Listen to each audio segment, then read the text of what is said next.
Assalamualaikum warahmatullahi wabarakatuh. Perkenalkan, nama saya Waude Olvigenovie, mahasiswi dari Politeknik Pariwisata Negeri Makassar, jurusan Kepariwisataan, program studi destinasi pariwisata.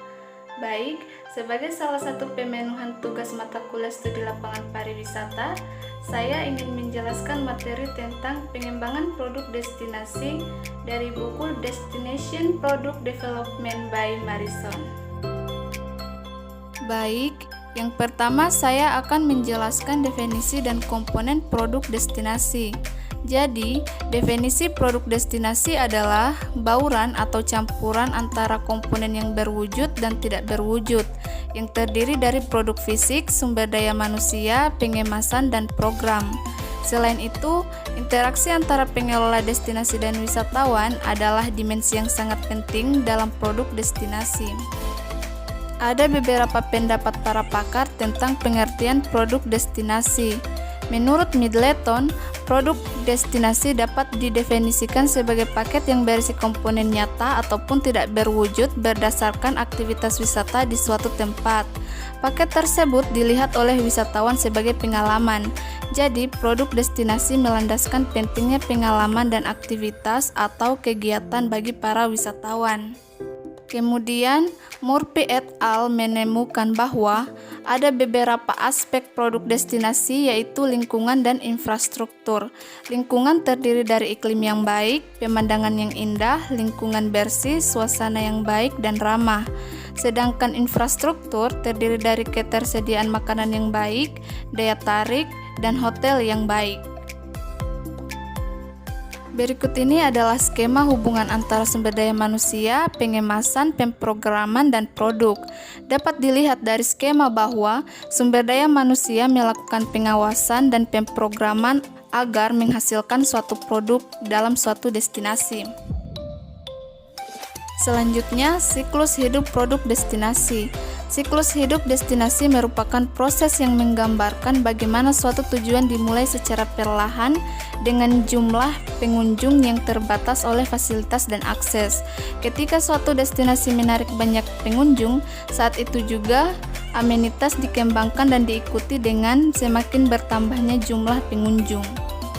Tujuan dari model ini adalah untuk menarik perhatian pada sifat dinamis dari destinasi dan tujuan umum proses pembangunan dan potensi penurunan yang dapat dihindari dengan intervensi yang sesuai atau seperti yang disarankan dalam pengelolaan sumber daya.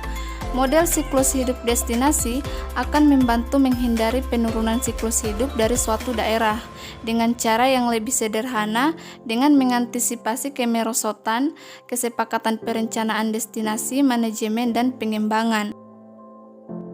Keterlibatan DMO atau Destination Management Organization dalam pengembangan produk destinasi. Jadi, DMO berperan penting dalam pengembangan produk destinasi. Yang pertama, sebagai pengamat atau mengamati ketika para pemegang saham pariwisata lainnya melakukan pengembangan produk destinasi. Yang kedua, sebagai penyedia atau menyediakan informasi dan saran bagi para pemangku kepentingan pariwisata yang terlibat dalam pengembangan produk destinasi. Yang ketiga, sebagai pembangkit, di mana dia mengambil peran penting dalam mengidentifikasi peluang pengembangan produk destinasi. Yang terakhir, sebagai mitra, di mana DMO menjadi pihak yang bekerja sama dengan membantu mengelola berbagai data untuk mengembangkan produk destinasi. Selanjutnya, kualitas destinasi. Kualitas destinasi akan mengantarkan kita untuk mendiskusikan tentang gagasan sisi keras dan sisi lunak suatu produk destinasi. Berikut ini adalah penjelasan tentang komponen pengembangan produk keras, di mana komponen pengembangan produk keras terdiri dari produk fisik, sumber daya manusia, dan pemrograman.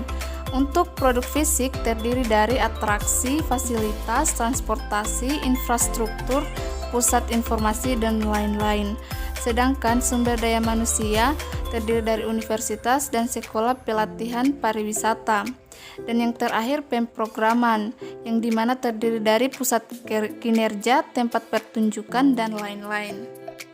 Selanjutnya, komponen pengembangan produk lunak, di mana komponen pengembangan produk lunak terdiri dari sumber daya manusia, pengemasan, dan pemrograman.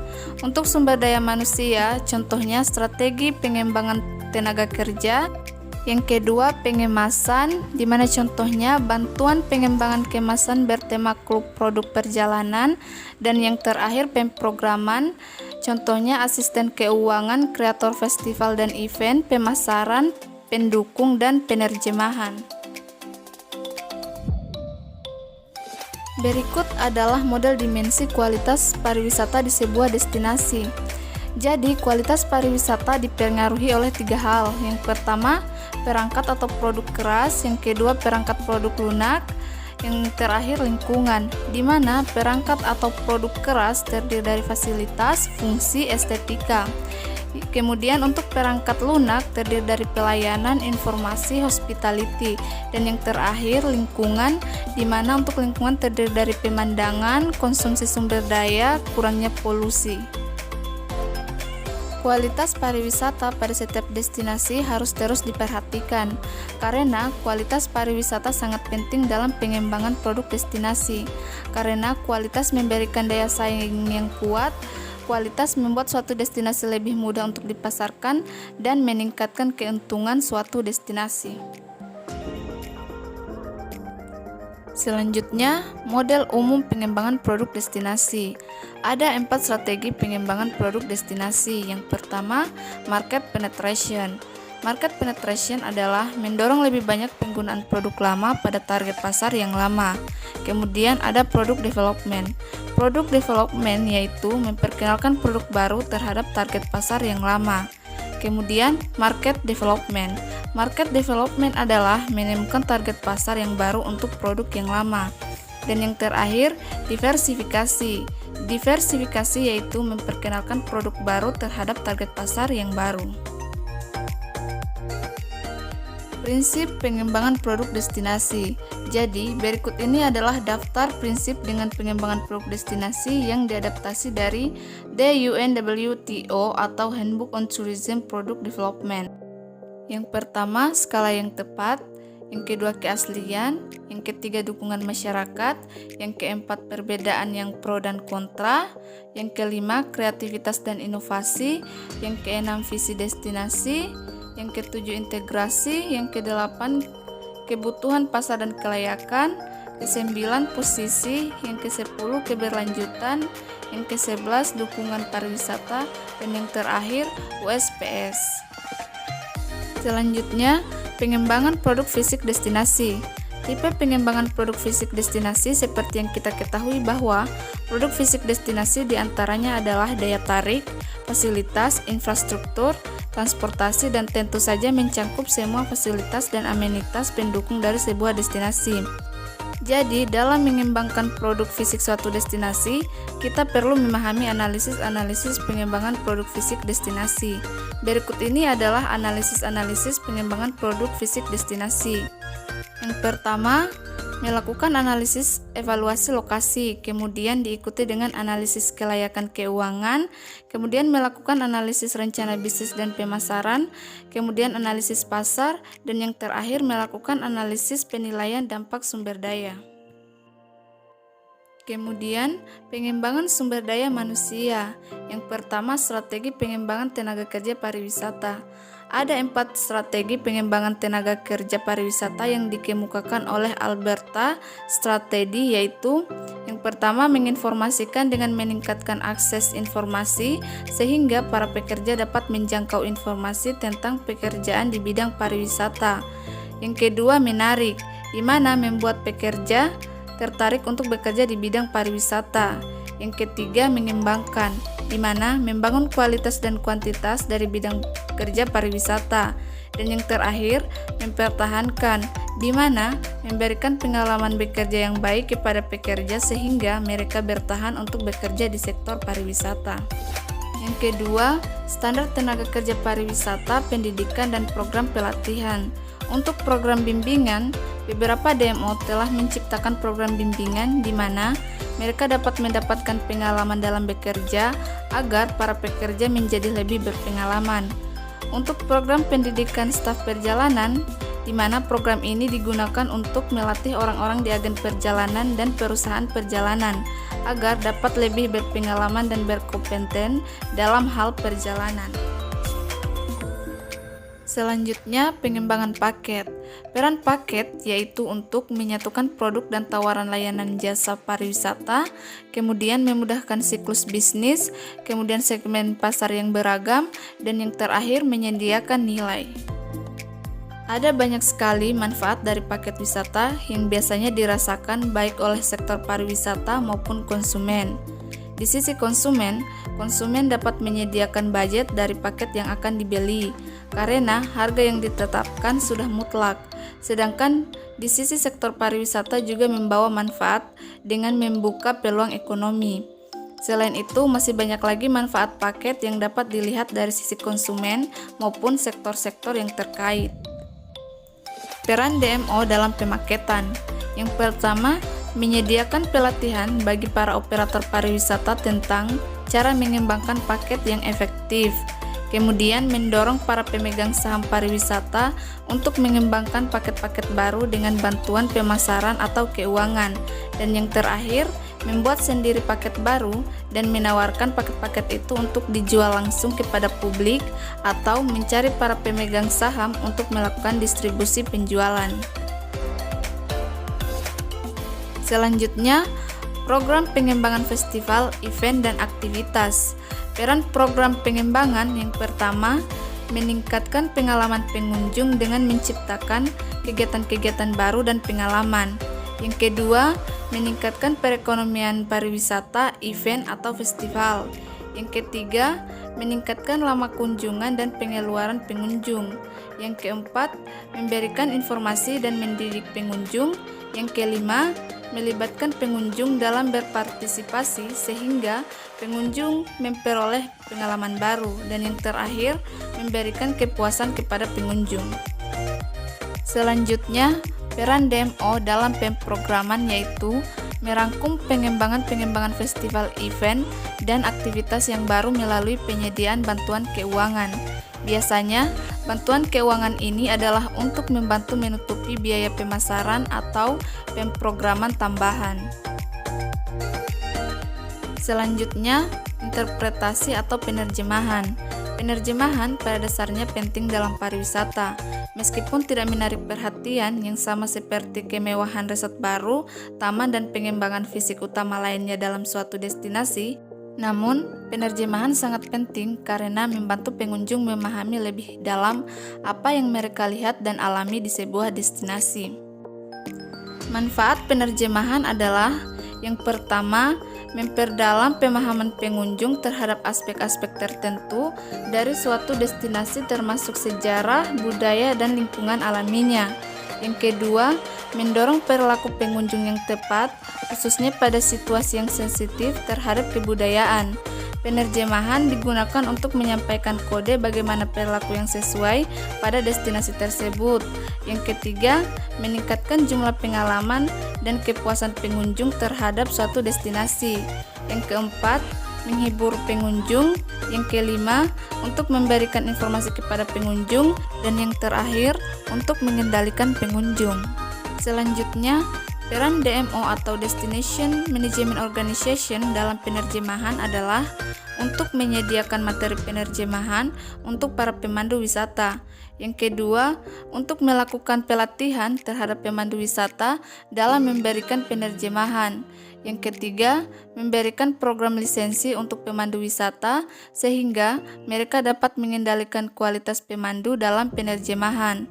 Dan yang terakhir, menyediakan bantuan keuangan. Selanjutnya, penyedia informasi dan pusat informasi.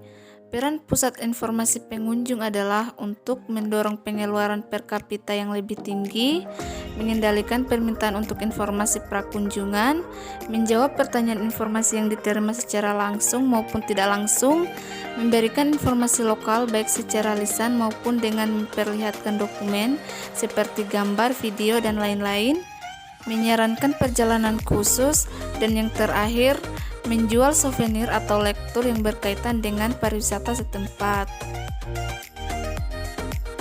Rambu atau isyarat pariwisata. Di setiap destinasi terdapat suatu hal yang dapat dilakukan dan tidak boleh dilakukan, terlebih lagi jika destinasi yang dikunjungi adalah destinasi yang sensitif terhadap budaya. Oleh karena itu, dibutuhkan rambu atau isyarat-isyarat pariwisata agar wisatawan dapat memahami apa yang sebaiknya dilakukan, sehingga penduduk lokal pun tidak terganggu terhadap perilaku wisatawan, sehingga tidak menimbulkan kontra antar budaya. Selanjutnya, aksesibilitas pariwisata. Aksesibilitas pariwisata adalah pariwisata yang dapat diakses oleh semua orang, termasuk mereka yang memiliki kebutuhan khusus seperti cacat pendengaran dan penglihatan, pengguna kursi roda, lansia, dan orang-orang yang kekurangan. Berikut ini adalah langkah-langkah pengembangan aksesibilitas pariwisata. Yang pertama, mendidik dan melatih staf pelayanan agar dapat memberikan layanan yang baik bagi orang-orang yang berkebutuhan khusus. Yang kedua, memberikan informasi kepada operator tentang masalah yang ada. Yang ketiga, menyediakan fasilitas dan amenitas yang dapat menunjang semua pengunjung tak terkecuali pengunjung yang berkebutuhan khusus. Yang keempat, menyediakan informasi tentang akses spesifik yang dibutuhkan. Dan yang terakhir, menyediakan informasi khusus untuk pengunjung berkebutuhan khusus. Selanjutnya, lingkungan dan keberlanjutan. Pentingnya lingkungan dengan produk pariwisata sangat jelas dapat dilihat.